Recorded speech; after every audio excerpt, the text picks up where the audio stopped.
Slavă lui Dumnezeu stă în ascunderea lucrurilor, iar slavă împăraților stă în cercetarea lucrurilor. Proverbele 25, versetul 2.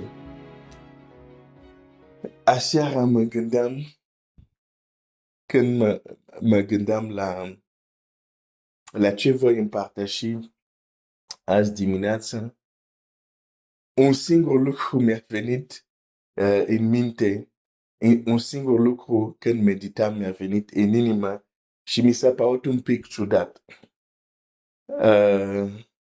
Pentru că singurul lucru care mi-a venit era să vă spun, astăzi du-te și ajută pe cineva. Sau du-te afară și dai ceva la un sărac. Fie că îi dai mâncare, fie că îi dai, nu știu, dai ceva la cineva sărac. E singurul lucru care mi-a venit în minte și ziceam, stai, de ce te gândești așa? Tu ești vorbești despre haine, de îmbracare, de despărcare. De ce îmi vine acest gând? Și azi dimineața înțeleg de ce mi-a venit acest gând. Și chiar îți spun și îmi spun și mie astăzi, vreau să ieși și să fac un lucru care nu l-am mai făcut de ceva timp. Să te duci afară și să ajut pe cineva care are nevoie. Să ajut un sărac.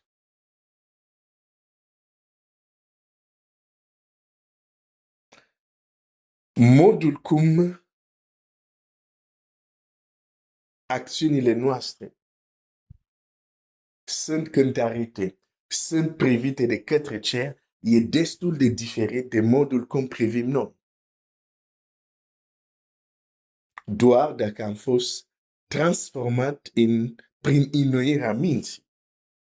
Dar de multe ori, modul cum noi judecăm, modul cum noi privim lucrurile, e diferit decât cerul. Dar ghici ce mod contează? Cerul contează.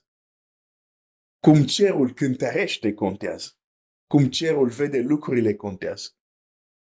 Am vorbit și nici n-am terminat. Este un subiect destul de vast. Am vorbit despre haine, dar astăzi aș vrea să merg la ceva concret. Am vorbit de concepte, de anumite legi spirituale legate de haine. Dar acum, cum traducem toate acestea în ceva concret în lucrurile de zi cu zi? Probabil am mai atins uneori puțin așa, dar astăzi aș vrea să mă concentrez pe această parte practică. Că Domnul Iisus zice, sunteți fericiți dacă cunoașteți aceste lucruri, dacă le puneți în practică. Vous êtes heureux si vous connaissez ces choses, pourvu que vous les pratiquiez, vous les mettez en pratique. Deci, nu avem cunoștința ca capul nostru să fie mai gros, avem cunoștința ca să acționăm. Și o să citesc hai să încep cu Coloseni, capitolul 3, care zice, versetul 1 zice așa. Dacă deci ați înviat împreună cu Hristos, să umblați după lucrurile de sus, unde Hristos șade la dreapta lui Dumnezeu. Asta este un lucru practic. Să umblat după lucrurile de sus, care sunt lucrurile care nu se văd. Elisei a umblat după lucrurile de sus. Ce vrei să-ți fac? A fost întrebat. Zice, vreau o îndoită măsură din Duhul tău. Un lucru care nu se găsește în magazin sau în târg. Un lucru de sus. Umblați după lucru de sus. Asta este un lucru foarte practic. Dacă ți-aș da o foaie albă acum și ți-aș zice, uite, poți să scrii, nu pentru mine, dar pentru tine, ca să vezi, poți să scrii care sunt lucrurile de sus după care umbli, care ți le dorești și faci pas concrete să te îndrepți spre ele. Dacă îmi dai o foaie, acum pot să scriu exact lucrurile care le vreau și ce fac ca să ajung la ele. Dar sunt lucruri invizibile. De aceea mâine, cu ajutorul lui de mâine, când zic mâine, mă refer la viitor. Când le voi avea acele lucruri, o să fie extraordinar. Dar aștept. Mă rog și fac anumite pași concrete pentru a obține acele lucruri. Niște lucruri de sus. Niște lucruri invizibile, dar tangibile. Umblați după lucrurile de sus. Umblați după lucrurile de sus.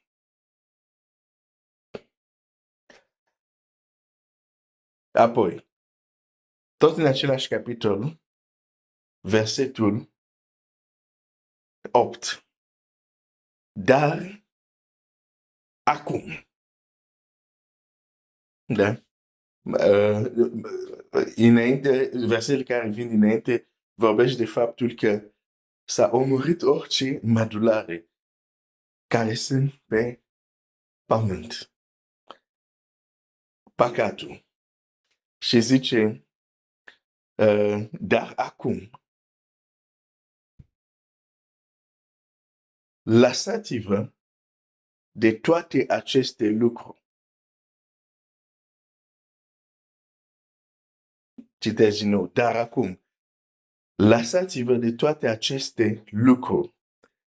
De mânie, de vrăjmășie, de răutate, de clevetire, de vorbele rușinoase, care va putea ieși din gura. Oh, hai să fac o paranteză.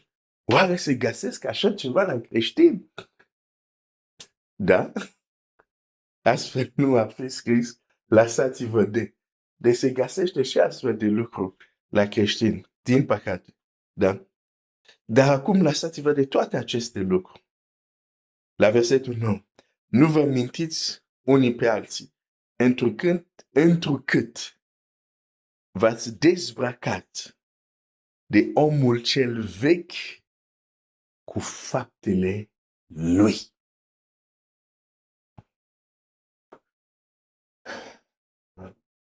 Dezbrăcare înainte de îmbrăcare. V-ați dezbrăcat de omul vechi cu faptele lui. Cum vreau să fiu concret. A se dezbrăca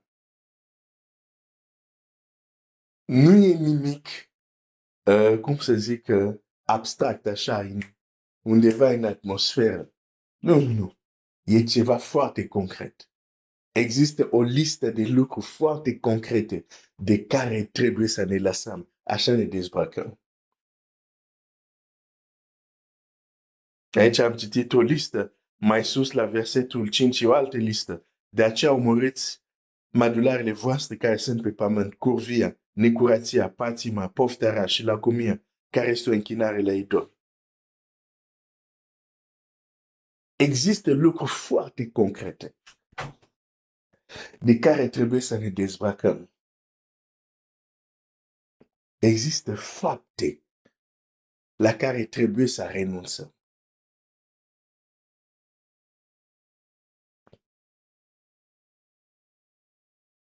Ca să se întâmplă versetul 10 și să vă îmbrăcați cu omul cel nou care se înnoiește spre cunoștință după chipul celui ce l-a făcut.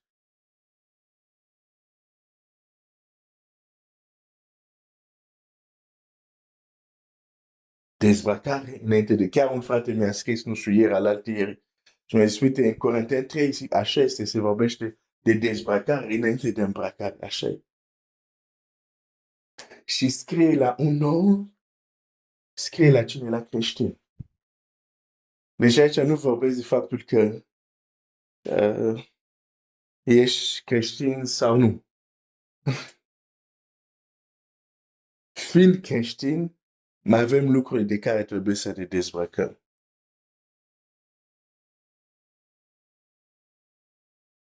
Și sunt foarte concrete lucruri. Există fapte la care trebuie să renunțăm. Înainte apoi să putem să ne îmbracăm cu alte fapte. Ce zice Apocalipsa? Apocalipsa, hai să-i găsești.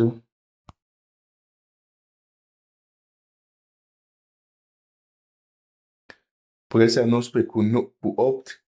Și li s-a dat să se îmbrace cu in subțire, strălucitor și curat. Inul subțire sunt faptele neprianite ale sfinților.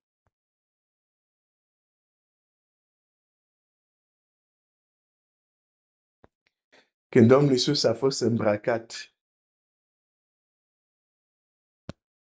cu acea haină, unde Scriptura zice, cel puțin în franceză, Iisus îmbrăcat de cadoul lui, s-a întors. Nu a fost îmbrăcat doar să fie îmbrăcat, a fost îmbrăcat ca să facă anumite fapte. Primii ucenici au fost îmbrăcat de puterea Duhului ca să facă anumite fapte. De-aia avem cartea fapte.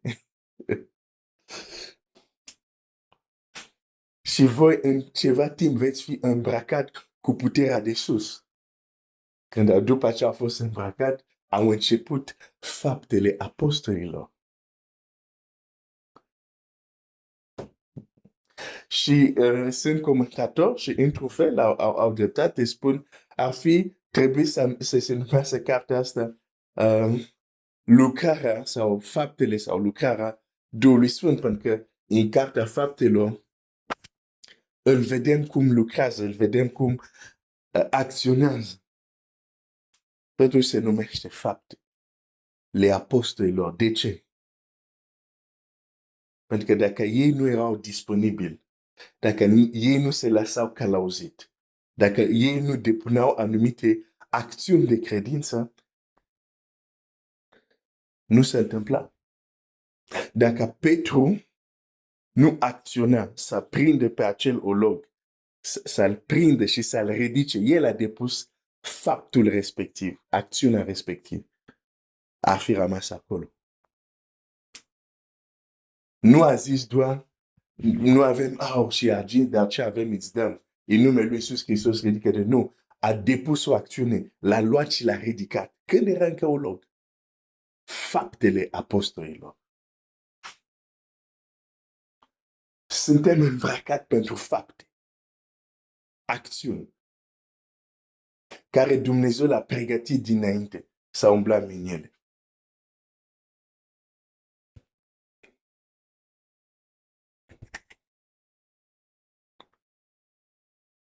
Vrei să știi ce haine este peste tine? Uită-te la fapte. La faptele tale. Să mă uit la faptele mele, la acțiunile mele. Și pot realiza ce fapte. Și gândindu-mă la fapte și la haine,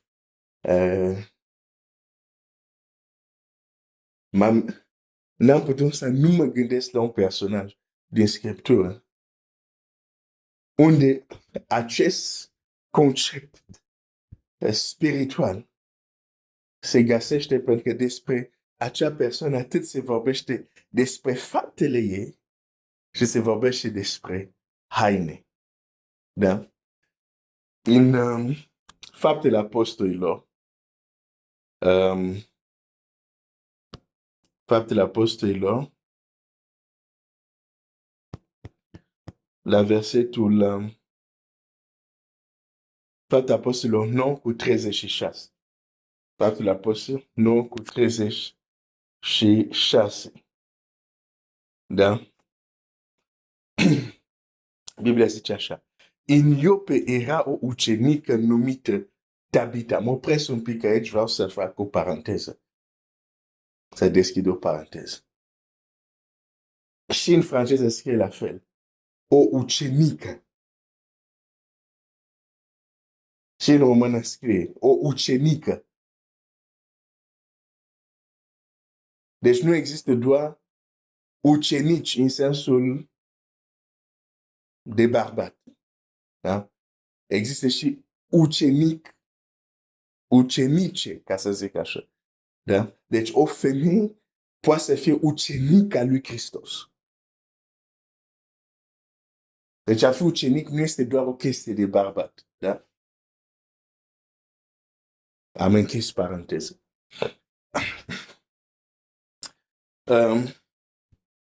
Iniop era o ucenică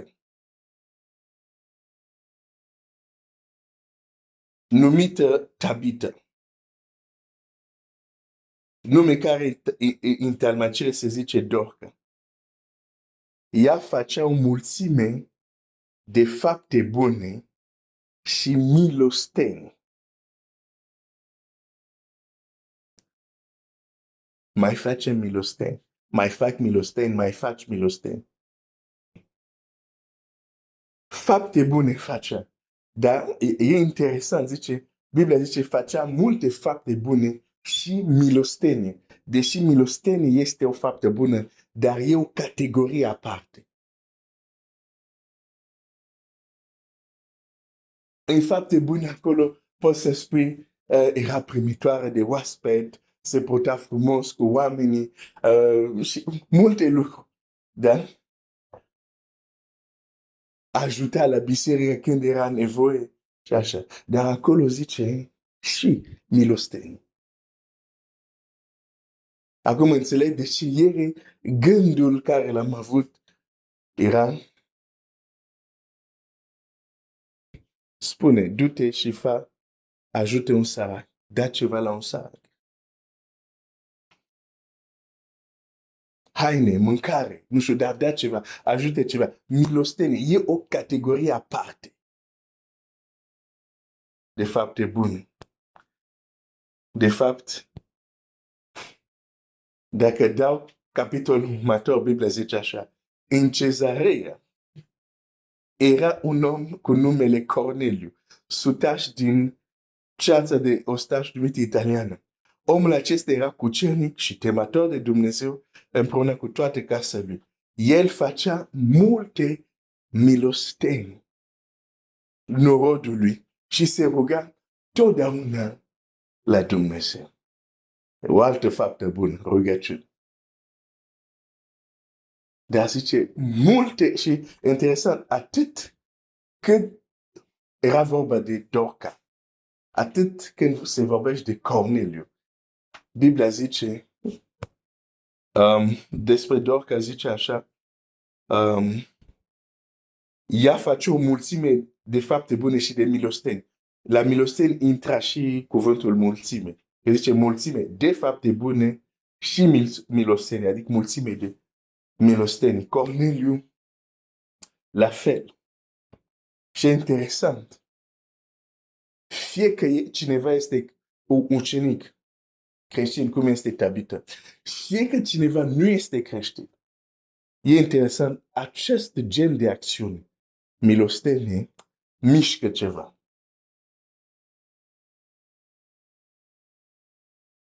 Corneliu nu era, dar credea în Dumnezeu.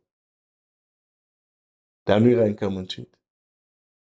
Se ruga totdeauna la Dumnezeu, dar nu era încă mântuit. Dar facea un lucru. Multe milosteni. Multe. E o categorie aparte. Încât, la un moment dat, chiar și apostol zice, să nu uitați de săraci. Pentru că știe că de multe ori, tocmai asta putem face, să uităm de săraci. Astăzi, când ieși afară, caută în sărac și binecuvântează. Și unul să-mi zică, pe eu sunt, poate ieși în carantină, poate nu poți ieși. Stai la balcon, poate la un moment dat trece unul. Facea multe milosteni această ucenic. Ah, Seigneur.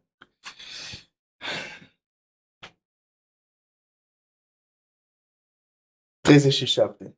In vremea aceea se îmbolnăvit și a murit.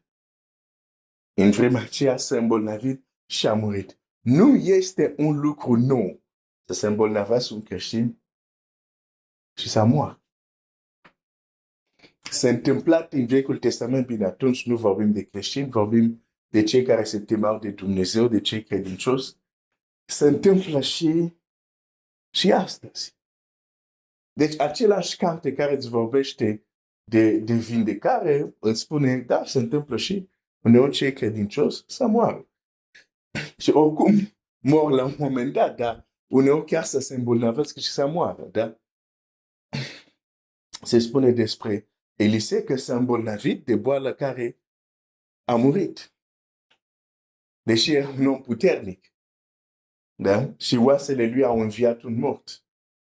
Dar acolo e altă temă. În fine.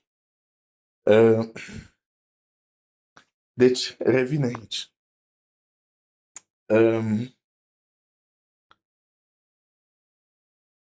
În vremea aceea s-a îmbolnăvit și a murit. După ce au scaldat-o, au dus într-o odaie de sus. Probabil o practicare facea atunci și astăzi. Da? Se îmbracă, se scaldă, se îmbracă, se parfumează. În fine. 38. Fiindcă Lida este aproape de Iope, ucenicii, când au auzit că Petru este acolo, au trimis 2 oameni la el să-l roage, nu pregeta să vii până la noi. Petru s-a sculat și a plecat împreună cu ei. Când a sosit, l-au dus în odaia de sus. Toate văduvele l-au înconjurat plângând și îi arătau hainele și cămașile pe care le facea Dorca pe când era cu ele. Facea fapte bune, multe, milostenii, era îmbrăcat cu acest insubțire, ca să zic așa, din punct de vedere spiritual, și facea haine pentru ceilalți. Avea grijă că ceilalți să fie îmbrăcat.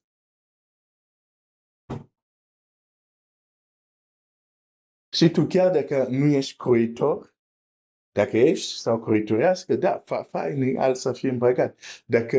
Dar chiar dacă nu ești croitor sau croitorească, poți să faci ca alt să fie îmbrăcat. Când aduci un suflet la Hristos, acel suflet care era gol e acum îmbrăcat.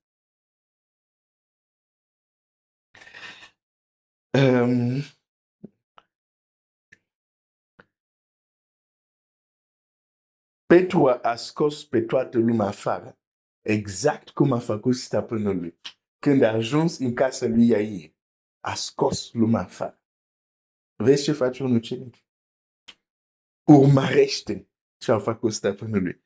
A scos toată lumea afară. A îngenunchiat, s-a rugat. Și apoi s-a întors spre trup. Deci când s-a rugat, se ruga la Dumnezeu, nu în direcția trupului, dar la un moment dat s-a oprit și s-a uitat către trup. Și a zis, Tabita, scoală-te. Exact cum a făcut stăpânul lui. I-a deschis ochi și când a văzut pe Petru, a stat în capul oaselor. El i-a dat mâna și a ridicat-o în sus, a chemat îndată pe sfinții și pe văduve și l-a pus-o înainte vie. Minunea aceasta a fost cunoscută în toată cetatea Iope și mulți au crezut în Domnul. Când au ajuns la ea, e interesant, zice așa, toate văduvele i-au înconjurat plângând, l-au înconjurat plângând și au arătat hainele și cămașile pe care le facea Dorca pe când era cu ele. Dorca era cu văduve. care în vremea aceea, bine și în vremea de astăzi, dar mai ales atunci, văduvele erau, din punct de vedere social, persoane foarte fragile, în multe nevoi, nu numai că au pierdut soțul lor, dar pe vremea atunci, soțul era cel care, ca să zic așa, te ducea să muncească. De aceea, văduvele de multe ori erau puse în categoria săracilor. Nu uita de văduve, nu uita de săraci. Și Dorca, când moare, când Petru ajunge la ea, cine este în jur, cine îl înconjoară pe Petru și cine plânge pe Dorca? Săraci, văduve.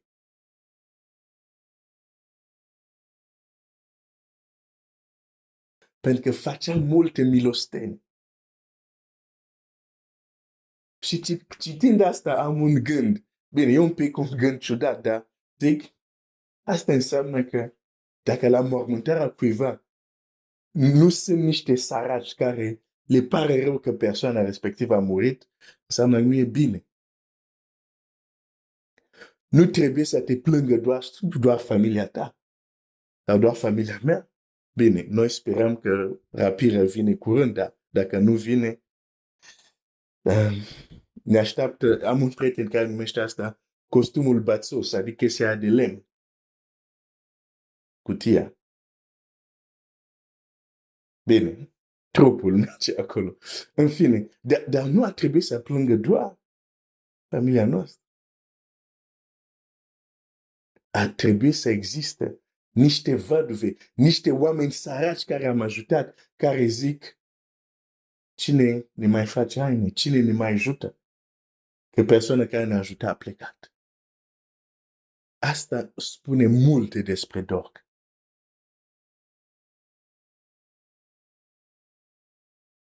A ajuta persoanele în nevoie. Oh, Seigneur.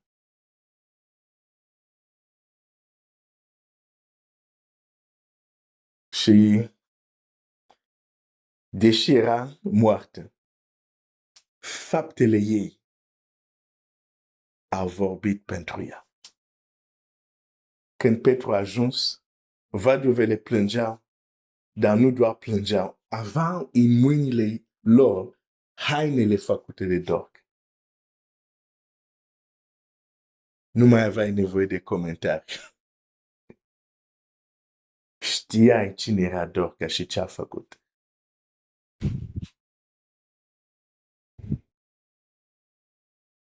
Când Petru s-a dus, s-a rugat, poi s-a întors către ea, zic, nu, revină.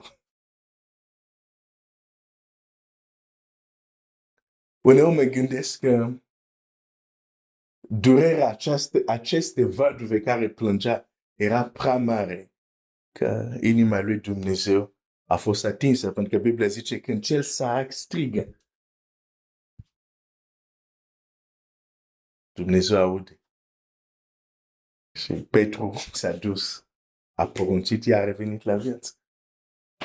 E ca și cum, bine, ți-am zis, am imaginația bogată, e ca și cum în cer s-a zis, e primit acolo în slavă, dar îi se spune, Dorca, văduvele sunt prea îndurerate că ai plecat. Strigă și țipă acolo. Trebuie să te întorci. Apoi deja îl vedem pe Petru, intri în odaia ta și dacă el poruncește, trebuie să pleci. Că și cu el am un legământ. Că ce va lega pe pământ va fi dezlegat în cer. Ce va dezlega pe pământ va fi dezlegat în cer. Dorca, pregătește-ți bagajele că se pare. Te întorci pe pământ. Dar o să arrivi. Da, asta e imaginația mea bogată, dar nu găsești asta în Biblie, dar trebuie să se fie întâmplat, sigur, ceva acolo în cer. Și în cer, nu? Da. Ok. Mă opresc aici. Cineva m-a întrebat care sunt lucruri concrete. Am împărtășit. Vorbim de haine, de fapt, vorbim de fapte. De fapte, de fapte. Și azi, du-te și fă o fapte de milostenie. Cu asta am încheiat. Dumnezeu să te binecuvinteze.